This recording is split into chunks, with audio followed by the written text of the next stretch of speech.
যেভাবে তার জাতিকে বিভিন্ন দলে বিভক্ত করে তার রাজত্ব কায়েম রাখতে চেয়েছিল, ঠিক তেমনি ভাবে বাংলাদেশের তাওহীদি জনতাকে, মুসলিম উম্মাহকে দলে দলে বিভক্ত করে সে তার শাসন ব্যবস্থা কায়েম রাখতে চেয়েছিল। বাংলাদেশে যারা কোরআন এবং সুন্নাহর কথা বলেছিল, আল্লাহ এবং আল্লাহর নবীর অবমাননার বিরুদ্ধে যারা প্রতিবাদ করেছিল, চরম নির্যাতন করে তাদেরকে কারাবন্দী করা হয়েছে। এখনো হাজার হাজার আলেম, মাদ্রাসার ছাত্র, স্কুল কলেজের ছাত্র কারাবন্দী অবস্থায় রয়েছে। আজকে চতুর্দিক থেকে ফরিয়াদ আসছে, আল্লাহর ভাষায় পরিণত হচ্ছে, ওয়ামা লাকুম লা তুকাতিলুনা ফি সাবিলিল্লাহ।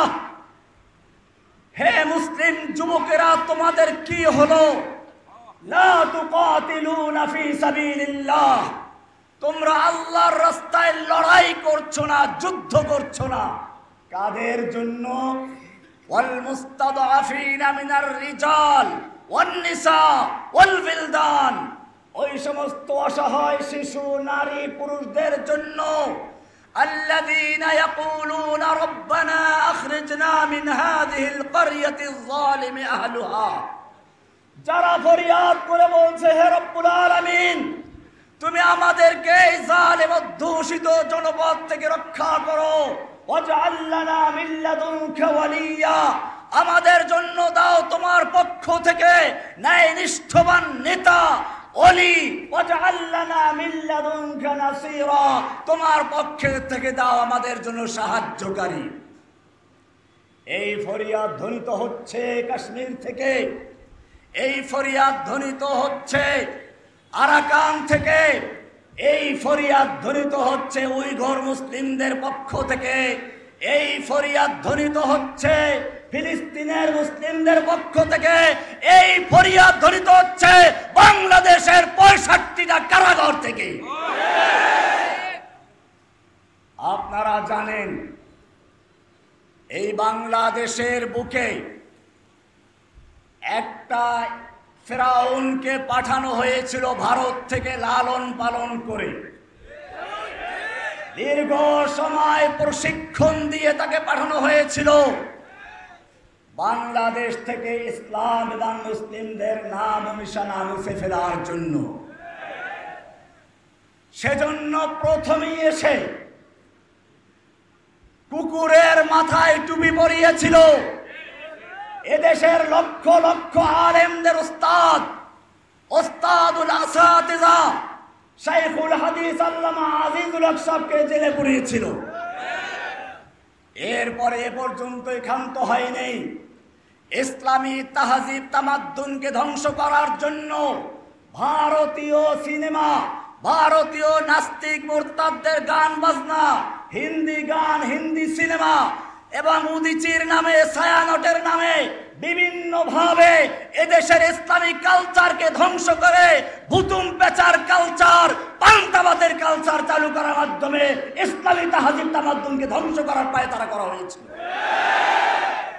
এভাবে আস্তে আস্তে আগাতে আগাতে এক পর্যায়ে সরাসরি আক্রমণ করলো মুসলিম জনতার তাওহীদের ভিত্তি, মুসলিম জনতার ঈমানের স্পন্দন, জীবনের চেয়ে যাকে মুসলিমরা ভালোবাসে, আকায়ে নামদার তাজদারে মদিনা সরওয়ারে কায়নাত রাহমাতুল লিল আলামিন, যার সম্পর্কে কোরআন বলেছে ইন্নাকা লাআলা খুলুকিন আযীম, হে নবী আপনি মহান চরিত্রের উপরে প্রতিষ্ঠিত।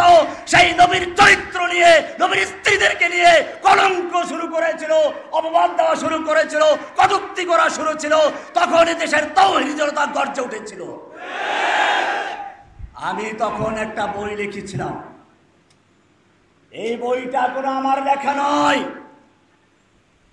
আমি আদালতেও বলেছিলাম এইটা যদি অপরাধ হয় তাহলে আমি 3 নম্বর অপরাধী, আমি 3 নম্বর অপরাধী। কারণ এই আয়াতটা নাযিল করেছেন স্বয়ং আল্লাহ। নাজিল করেছেন রাসূল সাল্লাল্লাহু আলাইহি ওয়াসাল্লামের উপরে। আমরা শুধুমাত্র রেলি করছি, আপনাদেরকেও শোনাচ্ছি। আল্লাহ তাআলা কোরআনে পরিষ্কার বলে দিয়েছেন, 33 নম্বর সূরা 60 এবং 61 নম্বর আয়াত, আল্লাহ তাআলা বলছেন, লাইন লাম ইয়ানতাহিল মুনাফিকুনা ওয়াল্লাযীনা ফী কুলুবিহিম মারাদুন ওয়াল মুরজিফুনা ফিল মাদিনা, যদি মুনাফিকেরা এবং যাদের অন্তরে ইসলাম বিদ্বেষী রোগ রয়েছে, ওয়াল মুরজিফুনা ফিল মাদিনা, এবং যারা আল্লাহর নবীর নামে কটূক্তি করে গল্প রচনা করে, এরা যদি বিরত না হয়, আল্লাহ তাআলা বলছেন, লানুগরিয়ান্নাকা বিহিম, হে নবী আপনাকে আমি তাদের বিরুদ্ধে খেপিয়ে দিব, এগ্রা করে দিব, উত্তেজিত করে দিব। কে বলেছেন? এরপরে শুনুন কি বলছেন, সুম্মা লা ইউজাবিরুনাকা ফিহা ইল্লা কালিলা, এরপরে তারা আপনার শহরে আপনার দেশে আর থাকতে পারবে না, সামান্য সময় থাকতে পারবে, তাও মালউনিনা, অভিশপ্ত হয়ে। এরপরে আল্লাহ বলছেন, আইনামা সুকিফু, ওদেরকে যেখানে পাওয়া যাবে, উখিযু, পাকড়াও করা হবে, ওয়াকুতিলু তাকতিলা, বাবে তাফঈল ব্যবহার করে আবার মফউল মুতলাক ব্যবহার করা হয়েছে, ওয়াকুতিলু তাকতিলা, ওদেরকে কেটে টুকরো টুকরো করে দাও। বাণীটা ছিল কার? নাজিল হয়েছে কার উপরে? তানজিলুম মির রাব্বিল আলামিন, রব্বুল আলামিনের পক্ষ থেকে নাজিল হয়েছে। কার উপরে? আলা কলবিকা, রাসূলের কলবে। কোথায়? রাহমাতুল লিল আলামিন নাজিল হয়েছিল। এরপরে আল্লাহ বলছেন, এখানে একটা সূক্ষ্ম বিষয় আপনাদেরকে বলে দেই, কোরআনের উসলুব হলো আয-যানিয়াতু ওয়াজ-যানি ফাজলিদু কুল্লা ওয়াহিদিন মিনহুমা মিয়াতা জাওদা, ব্যভিচারী নিয়ার ব্যভিচারী, ওদেরকে তোমরা 100 দোররা মারো। এটাকে মারুফ ব্যবহার করা হয়েছে, কারণ রাষ্ট্রের কাজ। এমনি ভাবে ওয়াস-সারিকু ওয়াস-সারিকু ওয়াস-সারিকাতু ফাকতাউ আইদিয়াহুমা, চোর চাই পুরুষ হোক নারী হোক, ওদের হাত কেটে দাও, তোমরা কেটে দাও। মারুফ না মাজহুল? মারুফ, কারণ রাষ্ট্রের কাজ। সেই হিসাবে এখানে মারুফ হওয়া দরকার ছিল। অনেকে আমাদেরকে বলে, আপনারা কেন বিচার হাতে নিলেন? রাষ্ট্রের কাজ ছিল।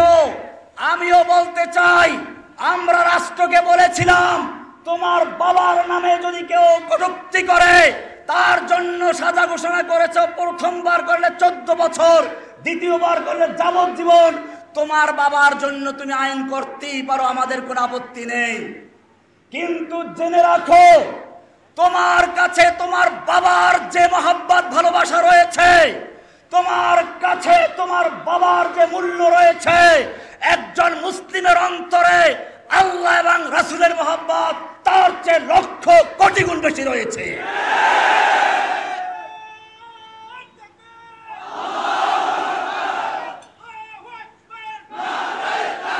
তোমার বাবার জন্য যদি আইন হতে পারে, আর আমার নবীকে কটূক্তি করলে তাদেরকে আদর করে বিদেশ পাঠিয়ে দাও, এই যদি তোমাদের চরিত্র হয়, তাহলে জেনে রাখো, বাংলার তাওহীদি জনতা ওদেরকে চিরস্থায়ী বিষাদে কবরে পাঠিয়ে দিবে।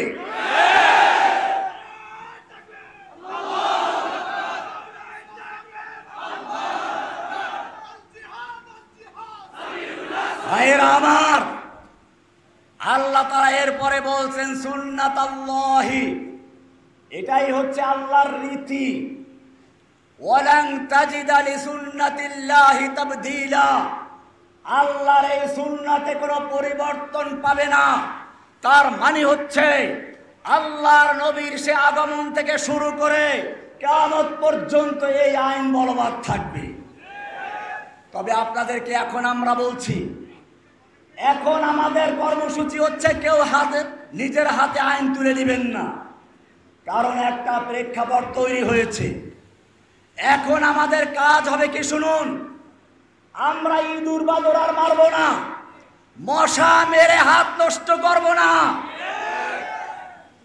আল্লাহর নবী যখন মক্কায় ইসলামের দাওয়াত দেওয়া শুরু করলেন, আবু বকর, ওমর, ওসমান, হামজার মতো লোক আল্লাহর নবীর সঙ্গে রয়েছে। ইচ্ছে করলে কয়েকটা মূর্তি ভাঙতে পারতেন না? ভেঙেছিলেন? কেন ভাঙেন নাই? এটা খুব ভালো করে বুঝতে হবে।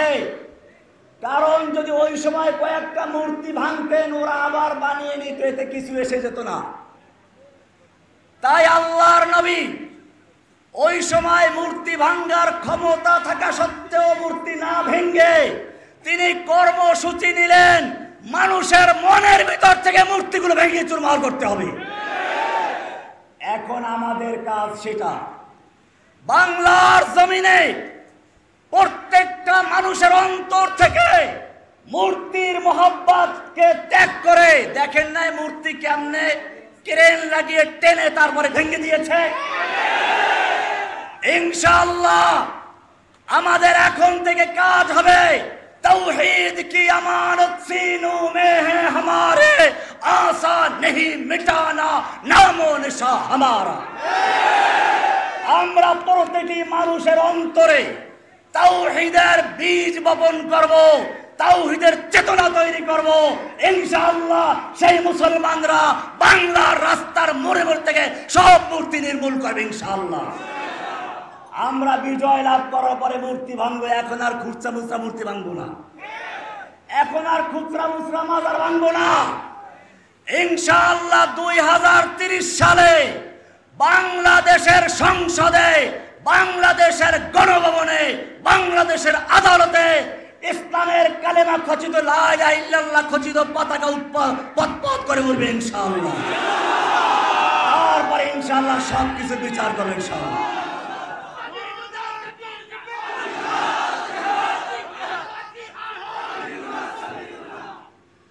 নোয়াখালীর ভাইদেরকে বলছি, বাংলাদেশে প্রথম ইসলাম প্রচার করেছিল নোয়াখালীর আলেমরাই। আমি নিজে আমার 3 পুরুষ পড়াশোনা করেছি মক্তবে আমার নোয়াখালী হুজুরের থেকে। আমার মক্তবের হুজুর এখনো জীবিত আছেন, গোলাম মুস্তফা নাম। তার বাপ নোয়াখালীর থেকে গিয়ে আবাদ হয়েছিল ওখানে, এখন তিনি আছেন, তার সন্তানরা আছে, কয়েক প্রজন্ম এখনো তারা আমাদেরকে কোরআন শিক্ষা দিয়ে যাচ্ছে। সেই নোয়াখালীতে আসতে পেরে, আপনাদেরকে দেখে আমার জেল জীবনের সমস্ত ক্লান্তি ভুলে গিয়ে, কষ্ট ভুলে গিয়ে আপনাদেরকে বলবো, তাওহীদের জন্য ইনশাআল্লাহ ময়দানে ঝাঁপিয়ে পড়ুন। নোয়াখালীর থেকে যেভাবে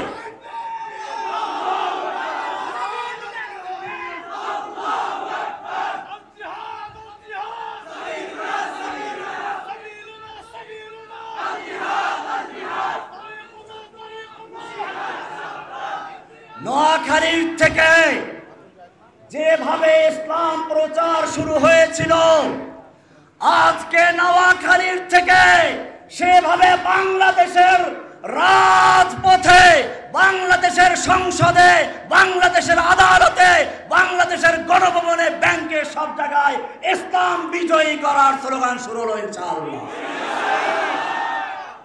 ভাইরা আমার, অনেকেই প্রশ্ন করেন নবীওয়ালা কাজ কি? আমি আপনাদেরকে জিজ্ঞেস করতে চাই, আল্লাহ তাআলা তার রাসূলকে হেদায়েত এবং কোরআন দিয়ে, হেদায়েত দিয়ে এবং কিতাব দিয়ে কেন প্রেরণ করেছেন? কোরআনে উত্তর আছে কিনা? হুয়াল্লাযী আরসালা রাসূলাহু বিল হুদা ওয়া দীনিল হক লিইয়ুযহিরাহু আলাদ দীন কুল্লিহি। আল্লাহ তাআলা তার রাসূলকে পাঠিয়েছেন হেদায়েত দিয়ে এবং দ্বীনে হক দিয়ে। কি দিয়ে? দ্বীনে হক দিয়ে। কেন? লিইয়ুযহিরাহু আলাদ দীন কুল্লিহি, অন্য সব দ্বীনে বাতিলের উপরে আল্লাহর দেওয়া দ্বীনে হককে বিজয়ী করার জন্য। আল্লাহর দ্বীনে হককে বিজয়ী করব আল্লাহর রাসূলের তরিকায় না ভিন্ন তরিকায়? সেই দ্বীনে হককে বিজয়ী করার জন্য হেফাজতে ইসলাম বাংলাদেশ কাজ করে যাচ্ছে। যখনই বাংলার বুকে ইসলামের উপর আঘাত এসেছে, 13 সালে যখন নাস্তিক মুরতাদদের রূপে রাসূলের অবমাননার রূপে বাতিল আগমন করেছিল, হেফাজতে ইসলাম তখন ময়দানে ঝাঁপিয়ে পড়েছিল।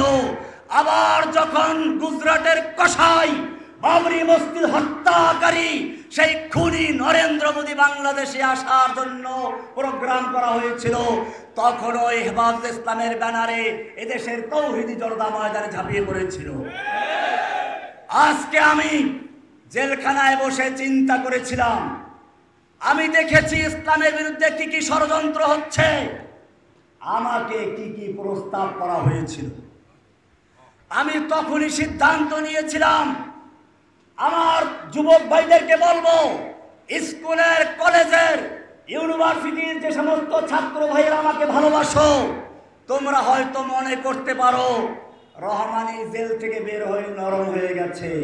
বিষয়টা তা নয়, বিষয়টা মোটেই তা নয়। বিষয়টা হয়েছে রহমানী দেখতে পেয়েছে কিভাবে ফেরাউনের মতো, ফেরাউন যেভাবে তার জাতিকে বিভিন্ন দলে বিভক্ত করে তার রাজত্ব কায়েম রাখতে চেয়েছিল, ঠিক তেমনি ভাবে বাংলাদেশের তাওহীদি জনতাকে, মুসলিম উম্মাহকে দলে দলে বিভক্ত করে সে তার শাসন ব্যবস্থা কায়েম রাখতে চেয়েছিল। সেজন্য আমি তখনই সিদ্ধান্ত নিয়েছিলাম, আমি কারাগার থেকে একটা পত্র লিখেছিলাম যে সমস্ত যুবক ভাইদেরকে বলবো, তোমরা হেফাজতের ব্যানারে কাজ করতে থাকো। এটা কোনো দুর্বলতার জন্য নয়, এটা হলো বাস্তবতা। খুচরা খুচরা কাজ করে এখানে কয়েকজন পাহাড়ে চলে গেল, এখানে একটা দল ঘোষণা করলো, এর দ্বারা ইসলামের কোনো কাজ হবে না। জেনে রাখবে, আল্লাহর দুশমনেরা, ইসলামের শত্রুরা, নবীর দুশমনেরা ওত পেতে থাকে নেকড়ে বাঘের মতো সেই আলাদা বকরি, খুচরা বকরিকে খাওয়ার জন্য। তারা সাইদি সাহেবকে বলেছিল রাজাকার, আজিজুল হক সাহেবকে মামলা দিয়েছিল পুলিশ খুনের মামলা, জসিমউদ্দিন রহমানীকে বলল জঙ্গি, আনসারুল্লাহ বাংলা টিমের প্রধান। আমি সাংবাদিক ভাইদেরকে পরিষ্কার বলতে চাই, জসিমউদ্দিন রহমানী গ্রেফতার হওয়ার আগ পর্যন্ত আনসারুল্লাহ বাংলা টিম নামে কোন দল বাংলাদেশে আছে বলে কানেও শুনে নাই।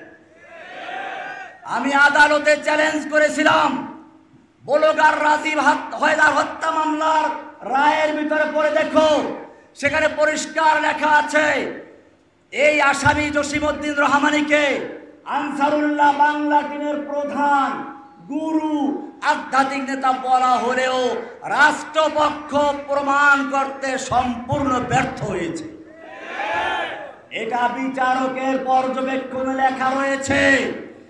এরপরেও যারা আমাকে আনসারুল্লাহ বাংলা টিমের প্রধান বলে প্রচার করছে, যেই সাংবাদিকেরা প্রচার করছে, যেই পত্রিকা প্রচার করছে, তারা সেই পলাতক হাসিনা, খুনি হাসিনা দোষর বলে প্রমাণিত হবে। তারা ভারতের দালাল হিসেবে প্রমাণিত হবে। ভারত চেয়েছিল বাংলাদেশ থেকে ইসলামকে নির্মূল করার জন্য, সেজন্য হাসিনা নামক এক ডাস্টবিনের কিটকে পাঠিয়েছিল। সে গর্বের সঙ্গে বলেছিল সে পালায় না। আল্লাহ রাব্বুল আলামিন তয়রান আবাবিল পাঠিয়ে দিল আব্রাহাকে ধ্বংস করার জন্য। যেরকম ভাবে যাকে যাকে পাখি পাঠিয়েছিল, এই অহংকারী স্বৈরাচারী খুনি হাসিনাকে ধ্বংস করার জন্য স্কুল থেকে, কলেজ থেকে, মাদ্রাসার থেকে, সব জায়গার থেকে যাকে যাকে আবাবিল পাখি পাঠিয়ে ধ্বংস করেছে। পালাবার সময় পায় নাই, খাওয়ার সময় পায় নাই, রান্না বান্না করে রেডি করছে খাবে, কিন্তু সেনাবাহিনী বলে দিল 45 মিনিটের মধ্যে যেখানে পালাও পালাও। সে 45 মিনিটের মধ্যে ছেড়ে চলে গেছে। জাল হক وزهق الباطل إن الباطل كان زهوقا فرعون آئے हामान आए जालिम जाबिर सुल्तान आए कितने कितने शैतान आए सबको हुई रसवाई हासिल जाअल हक़ व ज़हक़ल बातिल इन्नल बातिल कान ज़हूक़ा हसीना आए नानुक आए कौवा कादिर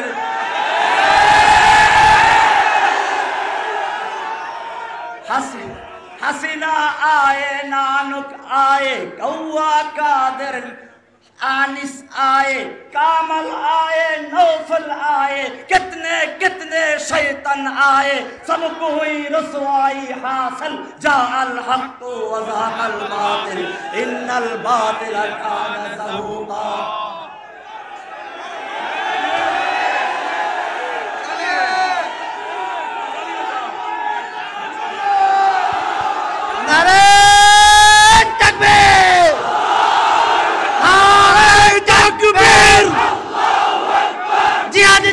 জিহাদ চাই জিহাদ করে বাঁচতে চাই হেফাজতে ইসলাম বাংলাদেশ জিন্দাবাদ জিন্দাবাদ নারে তাকবীর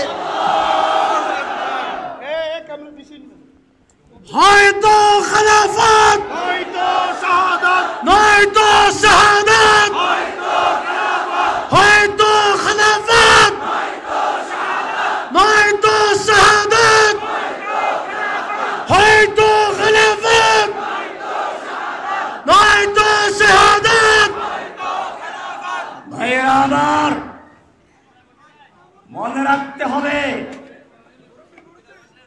আল্লাহর জমিনে আল্লাহর দ্বীনকে প্রতিষ্ঠা করার জন্য তিনটা জিনিসের প্রয়োজন মুরব্বী ওলামায়ে কেরামদের নেতৃত্ব পরামর্শ যুবকের রক্ত আর ধনীদের অর্থ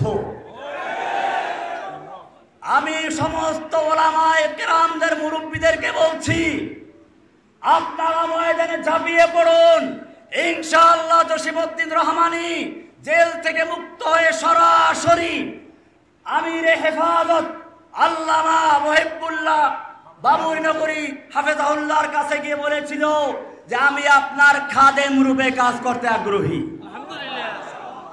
আমি আপনাদেরকে বলতে চাই এই মুরব্বিয়ানে কিরাম যখনই আমাদেরকে হুকুম দিবে বাংলার জমিনে দ্বীন কায়েমের জন্য বুকের তাজা রক্ত ঢেলে রাজি ইনশাআল্লাহ। সেই আন্দোলনে তোমাদেরকে সঙ্গে থাকতে হবে। জেনে রাখবে ইব্রাহিম আলাইহিস সালাম যখন মূর্তি ভেঙ্গে চুরমার করে বড় মূর্তির গলায় কুড়াল লাগিয়ে চলে গেছিলেন, নমরুদকে খবর দেওয়া হলো। নমরুদ এসে প্রশ্ন করেছিল এখানে কোনো যুবক আছে কি যেই যুবক মূর্তির সমালোচনা করে?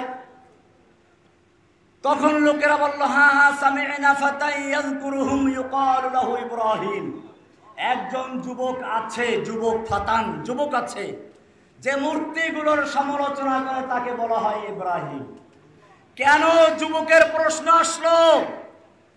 নোয়াখালীর যুবক ভাইয়েরা ভালো করে শুনে দেখো, নমরুদ বুঝতে পেরেছিল কোন ঝড় তুফান হয় নাই, বন্যা হয় নাই, ভূমিকম্প হয় নাই, বিনা ভূমিকম্পে বিনা ঝড় তুফানে এই মূর্তিগুলো ভেঙ্গে চুরমার করা হয়েছে। এটা মূর্তি ভাঙ্গা পর্যন্ত শেষ নয়, এটা হচ্ছে মূর্তির চেতনা, মূর্তির সমাজকে ধ্বংস করে তাওহীদের চেতনা গঠন করার এক আন্দোলনের শুভ সূচনা মাত্র। আর এরকম শুভ সূচনা যুবকদের মাথায় আসে, কোনো বুড়া মানুষের মাথায় আসে না। সেজন্যই সে প্রশ্ন করেছিল কোনো যুবক আছে কি। আমিও তোমাদেরকে বলবো ফির তুঝে একবার করনি है जहां की रहबरी, फिर तुझे एक बार करनी है जहां की रहबरी, उठ खुदा के नाम लेकर फिर आलम बरदार। ভাইরা আমার, এজন্য বিপদ আসবে, জেল জুলুম আসবে। আমি আপনাদেরকে বলি জেলখানার 11 বছর 16 দিন আমার কাছে মনে হচ্ছে আমি গতকাল কি ভিতরে গিয়েছিলাম। আমি সব ভুলে গিয়েছি। ডাক্তার, ইঞ্জিনিয়ার, এমনকি পুলিশ, সেনাবাহিনীর বিভিন্ন কর্মকর্তা কর্মী সকলেই যখন আমাকে সাবাস জানায়, ধন্যবাদ জানায় এবং বলে যে এগিয়ে যান, আমরা আপনার সাথে আছি, কদম বরহাও শেখ হামারে, হাম তুমহারে সাথ হে, कदम बढ़ाओ शेर हमारे, हम तुम्हारे साथ हैं, आपके एक इशारे पर हम জীবন देने के लिए तैयार हैं। আমাদেরকে সেভাবে মাঠে নামতে হবে। আমরা আমাদের আমির ইবাদতকে জানিয়ে দিতে চাই। আমি না, এই শের বলতে আমি আমাদের আমির ইবাদতকে বুঝাচ্ছি, कदम बढ़ाओ शेर हमारे, हम तुम्हारे साथ हैं, आपके एक इशारे पर हम मरने को तैयार हैं। ভাইরা আমার, এজন্য বিপদ আসবে। কোরআন বলছে, আম হাসিবতুম আন তাদখুলুল জান্নাতা ওয়ালাম্মা ইয়াতিকুম মাসালুল লাযীনা খালাউ মিন ক্বাবলিকুম, তোমরা কি মনে করেছো এমনি জান্নাতে ঢুকে পড়বে, জান্নাতে প্রবেশ করে যাবে? ওয়ালাম্মা ইয়াতিকুম মাসালুল লাযীনা খালাউ মিন ক্বাবলিকুম, অথচ তোমাদের উপরে আসে নাই ওই সকল বিপদ আপদ মুসিবত যা এসেছিল তোমাদের আগের লোকদের প্রতি। আগের লোক কারা? তোমাদের পূর্বপুরুষ ইউসুফ আলাইহিস সালাতু ওয়াস সালাম জেল খেটেছেন। তোমাদের আকা নামদার তাজদার মদিনা মুহাম্মদুর রাসূলুল্লাহ সাল্লাল্লাহু আলাইহি ওয়াসাল্লাম তিন বছর পর্যন্ত শিয়াবে আবি তালেবে বন্দী রয়েছেন। তোমাদের ইমামে আযম আবু হানিফা রাহমাতুল্লাহ আলাইহি জেলখানায় জীবন দিয়েছেন। তোমাদের ইমাম আহলিস সুন্নাহ ওয়াল জামাআহ ইমাম আহমদ ইবনে হাম্বল রাহমাতুল্লাহ আলাইহি জেল খেটেছেন। তোমাদের ইমামুত তাওহীদ ইমামুল জিহাদ ইবনে তাইমিয়া রাহমাতুল্লাহ আলাইহি জেলের থেকে তার লাশ উঠেছে। তোমাদের আকাবের দেওবন্দ জেল খেটেছেন, তারাও সেই ইংরেজদের বিরুদ্ধে আন্দোলন করেছেন। আপনারা জানেন হুসাইন আহমদ মাদানী রাহমাতুল্লাহি আলাইহি ইংরেজদের বিরুদ্ধে আন্দোলন করছিলেন। দিল্লিতে একটা সমাবেশে বক্তব্য দেওয়ার কথা রয়েছিল, ইংরেজরা সেখানে কারফিউ জারি করলো। দেখা মাত্র গুলির অর্ডার ছিল। মাওলানা মাদানী রাহমাতুল্লাহি আলাইহি সেখানে হাজির হয়ে গেলেন। মঞ্চে উঠে বললেন, আমি শুনেছি, मैंने सुना है कि ये सफेद कुत्तों ने ऐलान कर दिया है कि जो उनके खिलाफ नारा उठाएगा उनको गुली कर दिया जाएगा, करो गुली, मैं मदानी हाजिर हूं। তিনি বলেছিলেন, আমি শুনেছি এই সাদা কুকুরের দল ঘোষণা করেছে ইংরেজ বিরোধী কোনো বক্তব্য দিলে তাকে গুলি করা হবে। আমি মাদানী হাজির হয়েছি, করো গুলি, এই বলে তিনি তার শেরওয়ানির বোতাম খুলে দিয়েছিলেন। তিনি যখন করো গুলি বলে ধিক্কার দিলেন, ওই পুলিশদের হাত থেকে রাইফেলগুলো ঝরঝর করে পড়ে গিয়েছিল।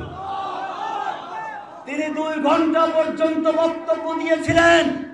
শুরুটা ছিল এভাবে, তোমরা এগুলো মুখস্থ করো, তোমরা তাদেরই তো সন্তান। সাগামিরো গুরবাজিরো মোশেরা দেবা কুনন্দ ইচনে আরকানে দৌলত মুলকে রাবেরা কুনন্দ। সাগ আমির, সাগ মানে কি? সাগ আমির, কুকুর হলো বাদশা, কুকুর কি? গোরবা উজির, বিড়াল হলো মন্ত্রী।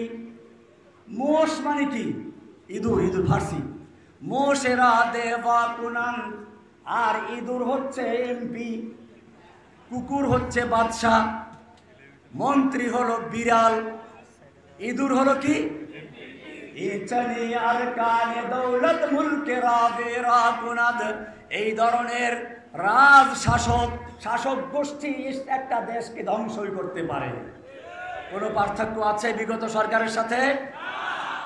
ধর্ষক, লুটপাট, খুন, এমনকি বাংলাদেশকে 18 লক্ষ কোটি টাকা ঋণগ্রস্ত রেখে তারপরে লক্ষ লক্ষ ডলার নিয়ে পালিয়েছে। সুতরাং আমাদের পূর্ববর্তী লোকদের উপর বিপদ এসেছিল, আমাদের উপর আসবে। মাসাতুহুমুল বাসাউ ওয়াদ-দাররাউ ওয়া যুলজিলু হাত্তা ইয়াকুলার রাসূলু ওয়াল্লাযীনা আমানু মাআহু মাতা নাসরুল্লাহ। এমনকি স্বয়ং আল্লাহর রাসূল বলতে বাধ্য হলেন, আল্লাহর সাহায্য আর কবে আসবে? আল্লাহ বলছেন, আলা ইন্না নাসরাল্লাহি করিব, আল্লাহর সাহায্য তো কাছেই আছে। सबक पर फिर सदाकत का, अदालत का, शजाअत का, लिया जाएगा काम तुझसे दुनिया के इमामत का। ভাইরা আমার, আন্দোলনের কর্মসূচি হচ্ছে সূরা হাদীদের ওই আয়াত যেখানে বলা আছে লাকাদ আরসালনা রুসুলানা বিল বাইয়িনাত। এখানে দুইটা কথা উল্লেখ করা হয়েছে। একদিকে বলা হয়েছে বাইয়িনাত, রাসূলদেরকে কিতাব দেওয়া হয়েছে, কোরআন দেওয়া হয়েছে। আলহামদুলিল্লাহ, আমি যেখানে যাই আমাকে কোরআন উপহার দেওয়া হয়।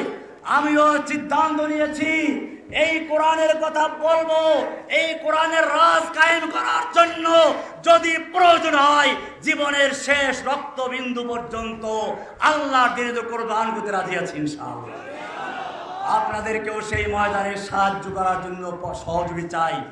ভাইয়েরা আমার, এরপরে আল্লাহ বলছেন খালি হাদিদ ওইটা হলেই চলবে না। ওয়া আনজালনাল হাদিদ ফিহি বাসুন শাদীদ ওয়া মানাফিউ লিন-নাস ওয়া লিয়া'লামাল্লাহু মান ইয়ানসুরুহু ওয়া রুসুলুহু বিল গায়ব। এটা ব্যাখ্যা আজকে আর দিলাম না, ইনশাআল্লাহ পরবর্তীতে কোনো সময় সুযোগ হলে এই আয়াতের ব্যাখ্যা দেওয়া হবে। আর এখানে আমি শেষ করতে চাই, আসলে আমি অসুস্থ, কিন্তু আপনাদের ইমানি জজবা দেখে আমার ভিতরেও জজবা তৈরি হয়ে গেছে আসলে। নতুবা সেই আমরা সকালে নাস্তা করার সুযোগ পাইনি, আসলে ভোর রাত্রে রাস্তায় জামিয়েছিলাম। আপনাদের ভালোবাসা, আন্তরিকতা আমাদের ইমানকে উজ্জীবিত করেছে, আলহামদুলিল্লাহ।